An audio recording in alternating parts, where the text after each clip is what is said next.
anak atau apa, itu sudah usia di mana kita harus mampu memperlihatkan kinerja dari seluruh lini lah untuk pengembangan di daerah Kabupaten Parigi Motong. Memang kalau kita mengacu pada visi Parigi Motong, visi Parigi Motong, Kabupaten Parigi Motong itu kan terdepan di Provinsi Sulawesi Tengah tahun 2020. Gitu ya. Namun kita sekarang sudah berada di tahun 2021. Kalau kita mau lihat perkembangan dari tahun ke tahun, jelas ada perubahan, baik dari segi infrastruktur, dari segi pendidikan, dari segi layanan kesehatan, dan faktor-faktor yang lainnya, sektor-sektor lainnya. Nah, bagaimana ke depannya? Jelas kita akan mengikuti tentang regulasi-regulasi atau ketentuan yang mengatur tentang pemerintah daerah. Pemda selalu berusaha untuk bagaimana bisa mengembangkan potensi-potensi yang ada di Kabupaten Parigi Motong. Namun kita tidak bisa pungkiri dengan kondisi dari tahun 2020 sampai dengan tahun sekarang, kita masih berada pada kondisi yang digepung oleh pandemi, sehingga banyak beberapa sektor yang lain terjadi penurunan.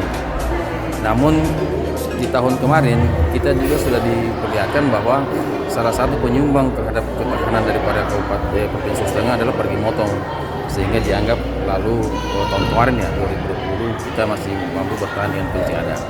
Namun sering waktu dengan adanya program vaksinasi kita bisa melihat bahwa kondisi persebaran COVID itu sendiri sudah mulai pelan-pelan terkendali dan mulai menurun. Kita berharap dengan semua ini bisa terkendali dan bisa menurun, kita kembali normal bekerja sebagaimana biasanya, dan kita di situ kita akan memacu. Nah, kedepannya apa yang kita perlu lakukan? Kita bukan lagi jalan atau lari, tapi harus melompat. Bagaimana dukungan dari teman-teman semua OPD, dukungan dari teman-teman media terutama juga, teman-teman dari LSM, dukungan dari masyarakat, dan juga dukungan dari para pemuda lainnya, bagaimana mengembangkan potensi-potensi yang ada di Kabupaten Parigi Motong. Nah, kalau ditanya kepada saya bagaimana dengan kedepannya untuk pengembangan daerah, mungkin kita ketahui bahwa daerah kita banyak dengan dimiliki daerah kita ini potensi-potensi sumber daya alam, apalagi beberapa potensi-potensi yang lainnya. Nah, ini semua yang menjadi PR kita semua, bagaimana mengelola sumber daya alam kita, mengelola potensi kita dengan mengimbangi dengan sumber daya manusia juga. Ini juga yang harus kita programkan. Nah, di lingkup pemerintah sendiri, kita sekarang berupaya melakukan penghematan dan melakukan pengalokasian anggaran seefektif dan seefisien mungkin.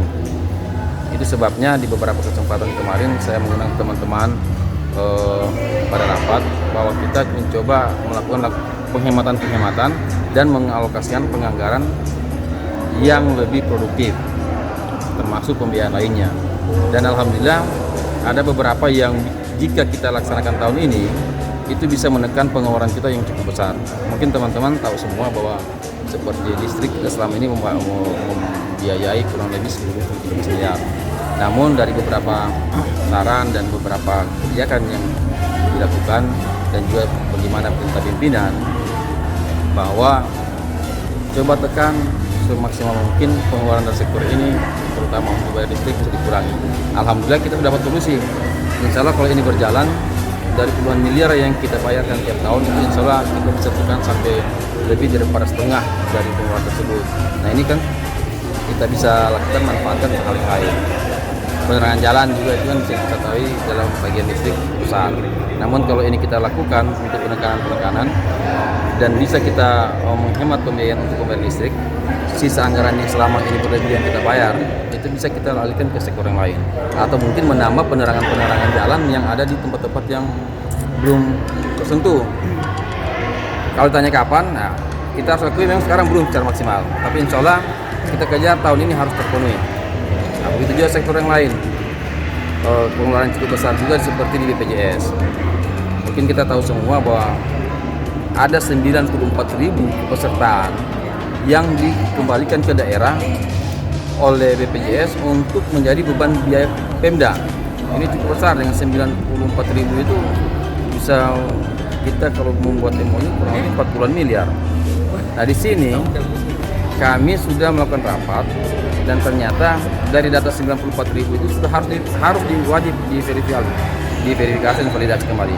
Nah, ini yang telah dikoordinir oleh teman-teman di Bapelitbangda bersama tim turun membentuk tim yang beberapa waktu lalu sudah dilakukan sosialisasi, pelatihan, pembinaan dan juga pengukuhan, di mana Bapelitbangda melibatkan dinas sosial, dinas kesehatan, PMD dengan dinas Dukcapil. Nah, insya Allah kalau ini sudah divalidasi kembali dan sudah betul akurat, baik by name by address, by name by NIK, itu sudah terakomodir dan semua real di lapangan dan wajib untuk dimusliaskan. Ini kembali kita akan usulkan ke pemerintah pusat untuk ditanggulangi oleh APBN. Jika ini juga insya Allah terakomodir, berarti kita kembali sektor kedua terjadi penghematan biaya. Ini penghematan ini yang butuh kita lakukan supaya anggaran yang ada di kita bisa dialihkan atau digunakan untuk hal-hal yang produktif. Dan pimpinan Pak Bupati, Pak Wabub selalu menekankan coba lakukan penghematan, kemudian alihkan penganggaran untuk hal-hal yang produktif untuk masyarakat dan untuk juga ke hal-hal pembangunan yang lebih tepat sasaran.